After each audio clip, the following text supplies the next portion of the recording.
I've been wanting to make this video for a while, but I was trying to think of the best way to deliver it because I feel like it's so important that recruiters understand the big misconception and where they're falling short.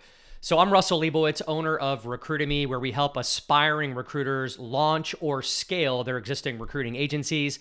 We help independent recruiters, those recruiters that are working the 9-to-5 grind at staffing agencies or within an organization as an internal recruiter and want to escape it, put systems in place and get the proper mentorship to get to a stage where they're doing over $20,000 a month consistently. So over the past 5 years, I've facilitated probably north of 3,000 one-on-one Zoom consultations with aspiring recruiters or even those who own recruiting agencies but are struggling to get more clients on their calendar on a consistent basis week over week. And without fail, every Zoom meeting that I do, the majority of the conversation when I'm in discovery is revolved around tools, software products, AI products, lead generation, and more lead generation. Bells and whistles and the shiny object syndrome to the nth degree. Plot twist. Scaling a profitable recruiting or staffing agency to where you're doing like 3 to 5 placements a month as a solopreneur and you're making over $1 million a year in revenue and sales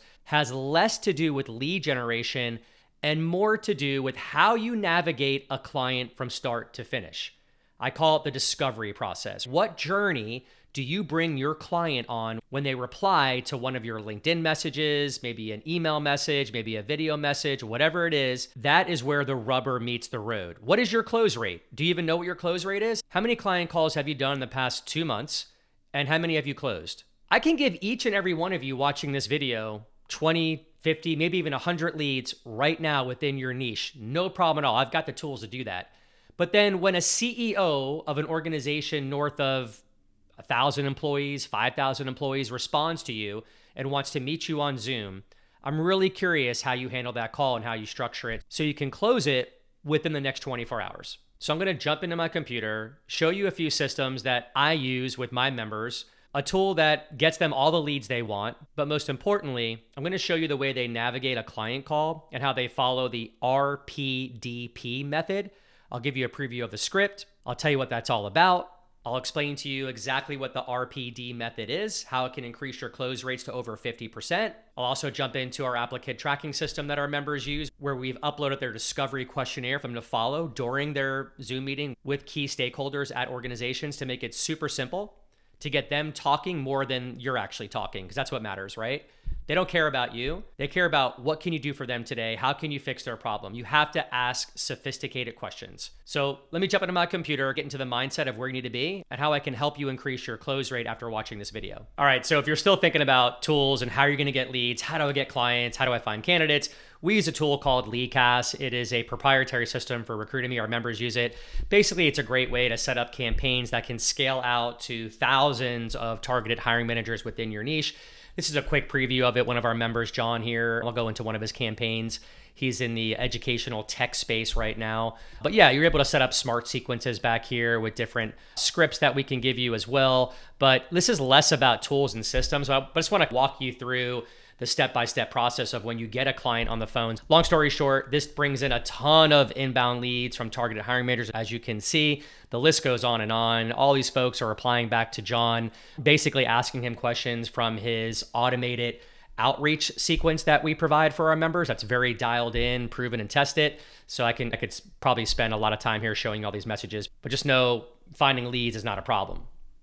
Okay, so here's the process when a potential client or hiring manager responds back to one of your messages, right? It's a 2-step process.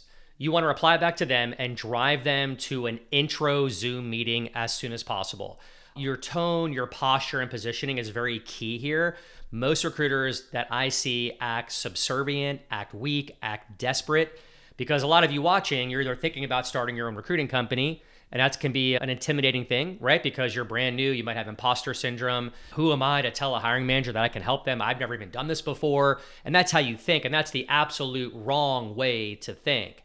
And even for those of you that have been doing recruiting for a while, or maybe you launched your recruiting company, but you haven't been as successful, you're lacking confidence right now. So you're acting desperate. You're probably saying yes to everything, being needy, and hiring managers sense that and they don't want to work with you. Hiring managers want to work with badasses, okay? People that are confident, that don't care if they get their business or not, that are different, that are weird, that's going to help you stand out from all the weak recruiters out there. It's no different than dating, right? People want what they can't get.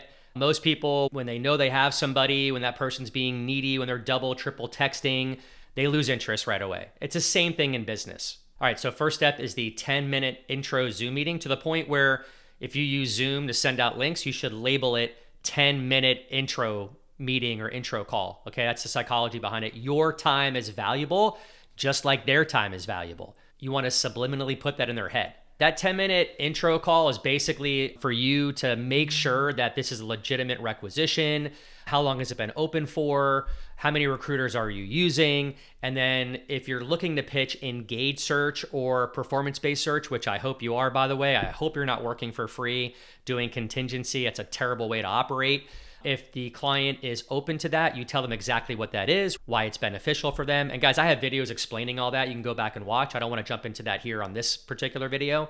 You want to make sure they're keen to doing that before you move to the next step, step 2, which will be a 45-minute discovery meeting via Zoom with all decision makers and all stakeholders present on that Zoom meeting. Very important that you let that manager know on the intro meeting that we're going to move to a discovery meeting tomorrow, 2 p.m. Let me know who else is involved. I'll get the email out to all stakeholders.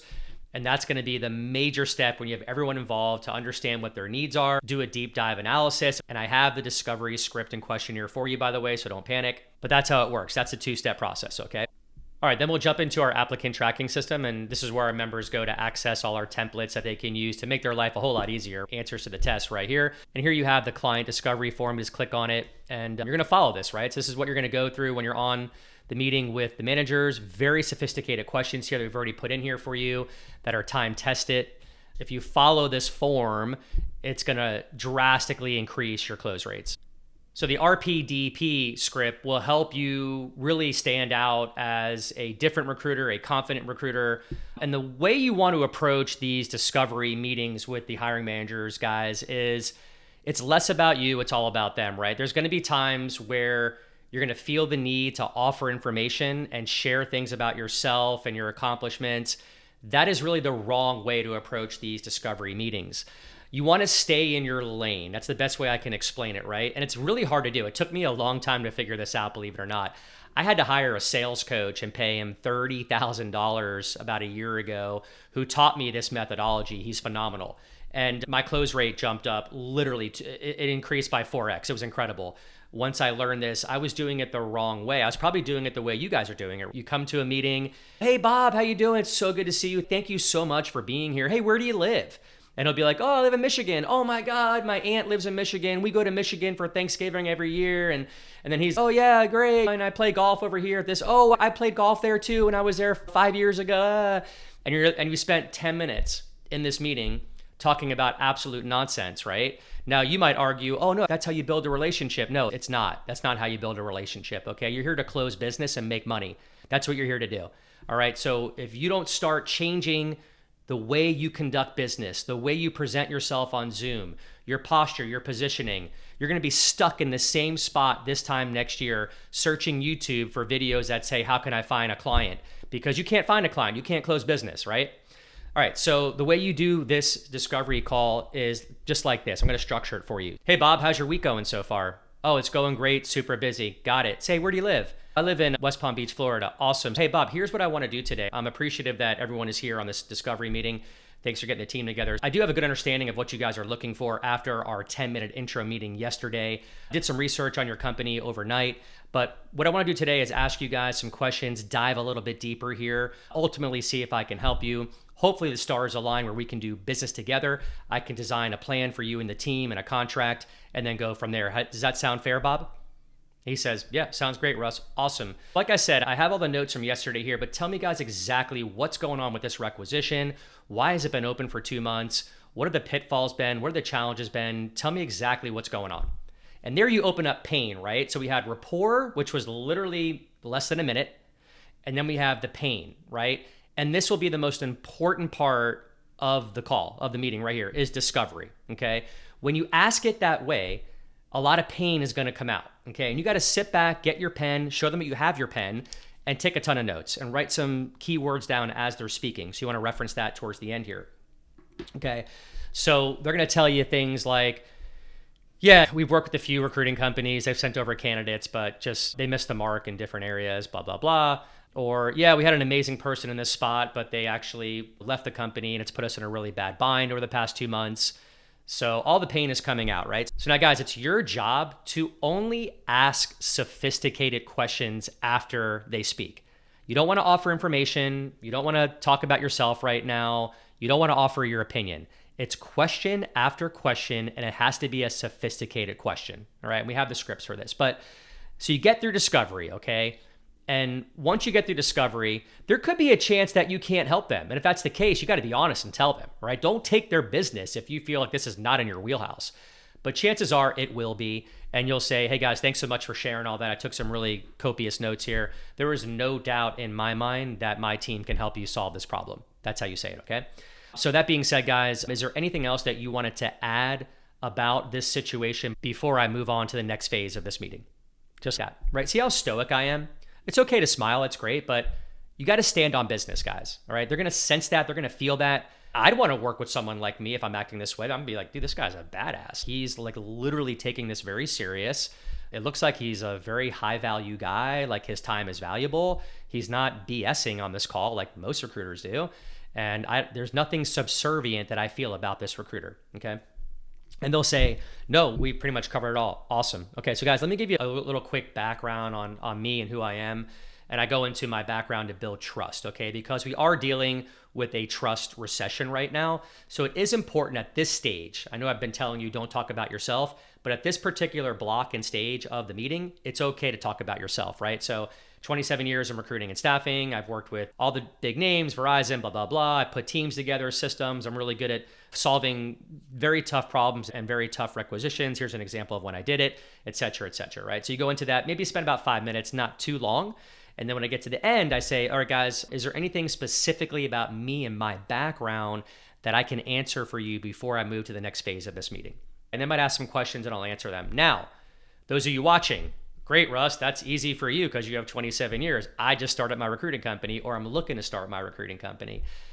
No problem. So here's what you do, right? You've got a great advantage. Hey guys, look, so I know I'm brand new with this recruiting company. Most of you are probably going to go into a niche that you're familiar with. So maybe if you're watching, like you were an IT manager in like cybersecurity or something, right?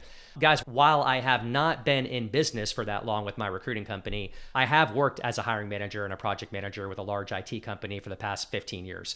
I want to impress upon you guys that I know exactly what you're dealing with. I've been in your shoes before. And I know IT really well. I know what to look for and what to look out for. So I'm appreciative of you guys giving me a chance here, even though I'm not some big name recruiting company. I don't have 20 employees right now. But I assure you, I will do all I can to fill this role for you because I don't have that many roles right now. And what you're giving me is extremely important and it is our priority. I do have an in-house team of recruiters, including myself, who will work around the clock to fill this role for you.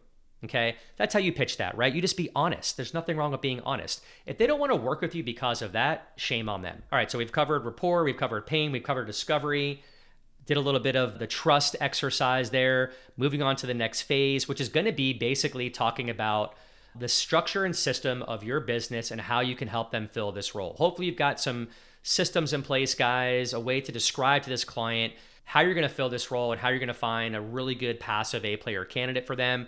This is the point where you want to review maybe some pillars. So I always go into the 4 pillars of my company. Hey guys, let me jump into the pillars of XYZ company and explain to you the stages that we take to fill the requisitions for our clients. And you guys want to have those pillars laid out, right? That's something I'll leave in your hands, guys, to do. Use ChatGPT, but you want to be able to talk about it. Now, I'm not a fan of opening up my screen and sharing my screen with people. It causes smoke in the room. I was taught this. What I mean by that is, guys, the more smoke that you put in a room, people get confused. They can't make decisions. You don't want to do that. Don't confuse the client. Keep it simple. Stay in your lane. Keep this compact, very easy to understand so you can close the deal at the end. Don't give them a reason to be like, wow, this is a lot to handle, Russ. We got to think about it. I'm a little confused about that part, but we'll get back to you. You want to avoid that at all costs. All right, so once you get past the pillars, same question. Hey guys, those are the 4 pillars of our business.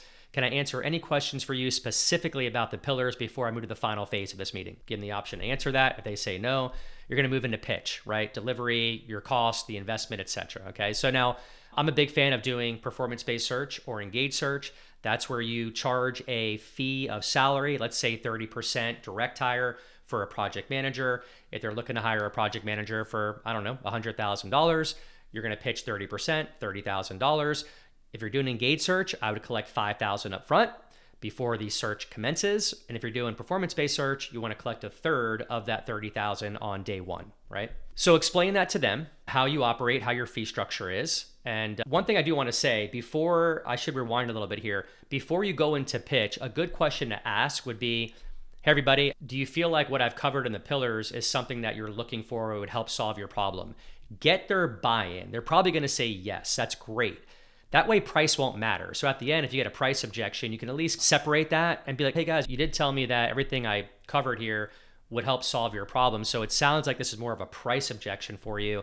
So let's work on that. So tell me like what fits into your budget. If it's not 30%, what were you guys thinking?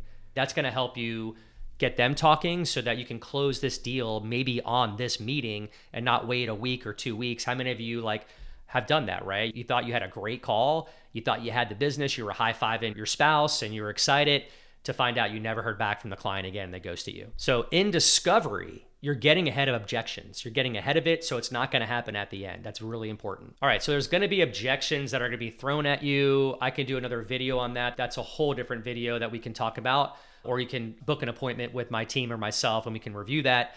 But that's how you want to structure your client calls, guys. It's the rapport, keep it short, keep it tight, get to business. It's the pain, it's discovery. You want to spend a good 20 to 30 minutes in discovery. If you're only spending 5 or 10 minutes in discovery, not good. You're probably not going to close the business, right? Sophisticated questions, stay in your lane. Don't let them get you out of your comfort zone where you're offering information and trying to tell them what they should be doing right now. That's not how you want to operate. Make sure you counter the trust recession, build trust with them about your background.